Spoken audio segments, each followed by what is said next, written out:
अब चाहिँ म आज चाहिँ हाम्रो पुरानो घरबाट बेसीको बाटो हिँड्दै हिँड्दै जाने भनेर हिँडेको हो। ल बाई बाई।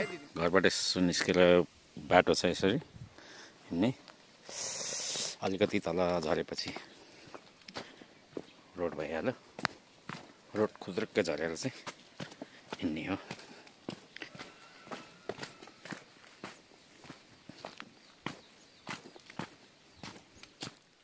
रोडको बाटो हिँड्ने अब।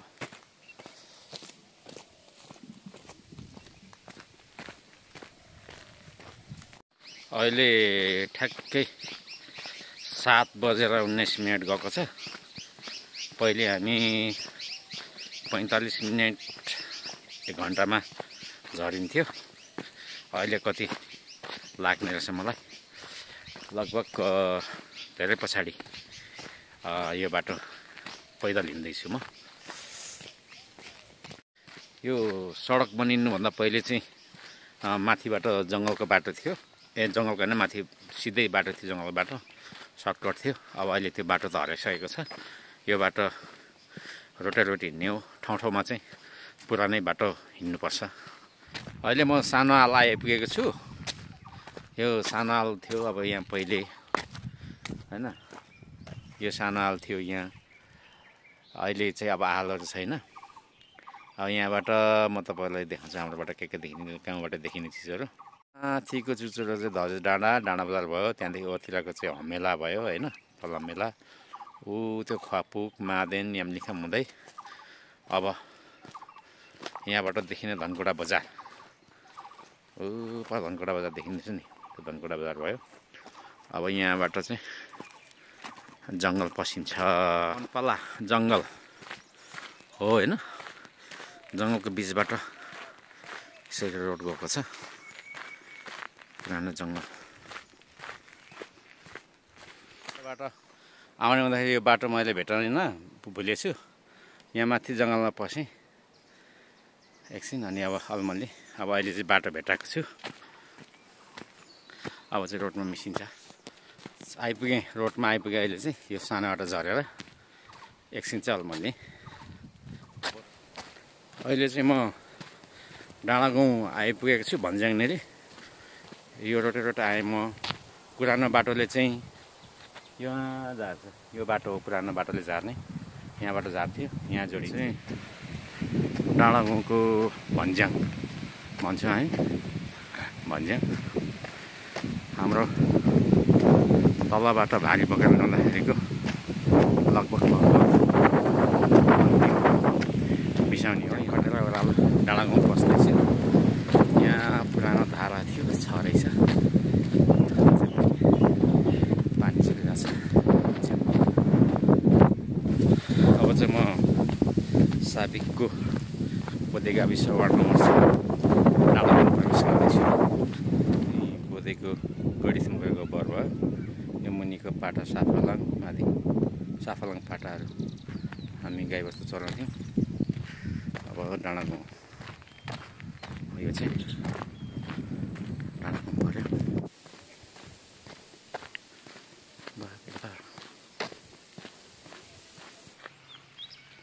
होरेबार गाउँ, होरेबारी गाउँ। यो ठाडो चाहिँ पुरै देवानटोल भयो, मस्तीसम्म। यहाँ चाहिँ डाँडागाउँको अहिले पुरै हेबो काँडो लागेको रहेछ। यतापट्टि चाहिँ हेबो काँडो, पुरै हेबो काँडो।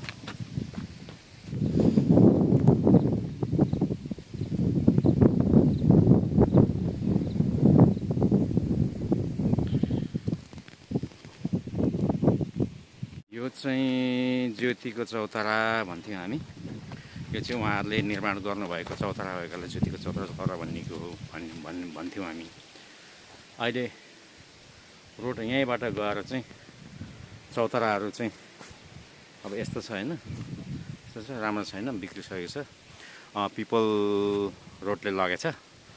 यो ज्योति चौताराबाट यो सानै बाटै हिँड्दैछु। रोड छोडेर रोड अलिक घुम्नुपर्छ। अब चाहिँ 5 नम्बर प्रवेशन छ। म खड्का गाउँ हुँदै ओह्रालो झर्छु। कहाँनिर छु भने यो हाम्रो बेल्लारे दाजुको घरमास्थिको टारमा छु। यो चाहिँ बेल्लारे दाजुको घर। यो घर यहाँ चाहिँ हामी बेसी फलामेटा रङसमरङ झर्दाखेरि खाजा राख्ने, खाजा खाने घर। उहाँले पानी दिनुहुन्थ्यो, खाजा खुवाउनुहुन्थ्यो, मही खुवाउनुहुन्थ्यो। हाम्रो सधैँ यहाँ आएर खाजा खाने घर हो।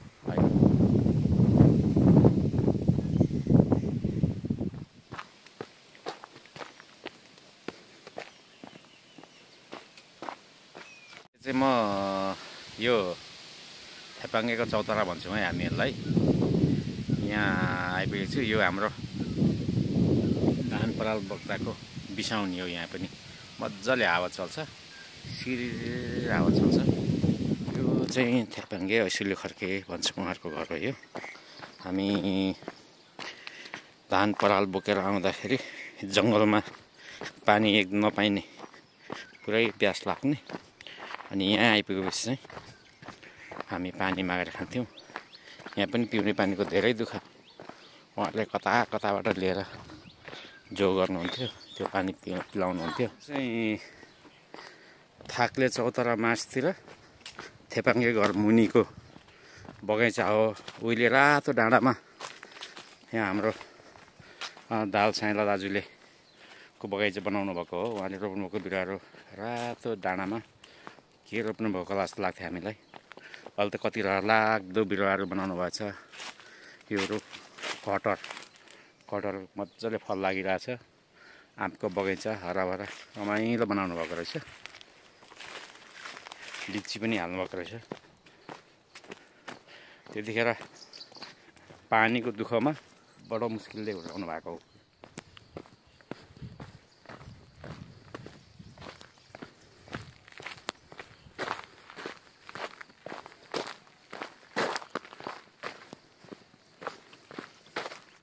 अहिले चाहिँ म थाक्ले चौतारा आइपुगेको छु। एकदम चर्चित चौतारा हो यो पहिलेको।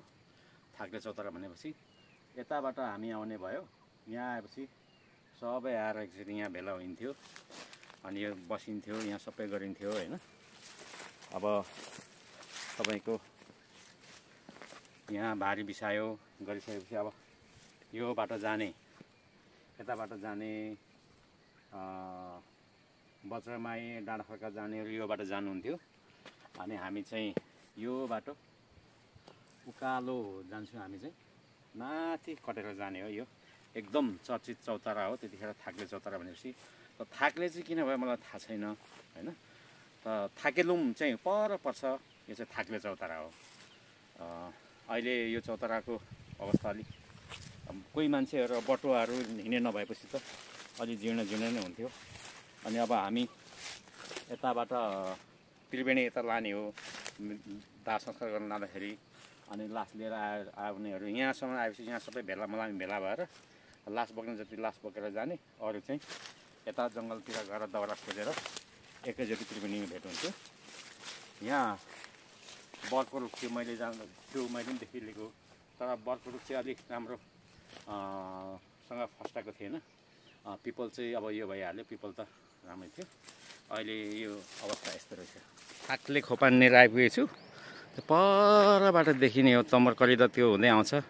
अनि यो नदी उस्ता ठोकेर यता अर्को डाँडामा जोडिन आँटेको छ नि, त्यही लुम्सोमा छ थाकेलुम।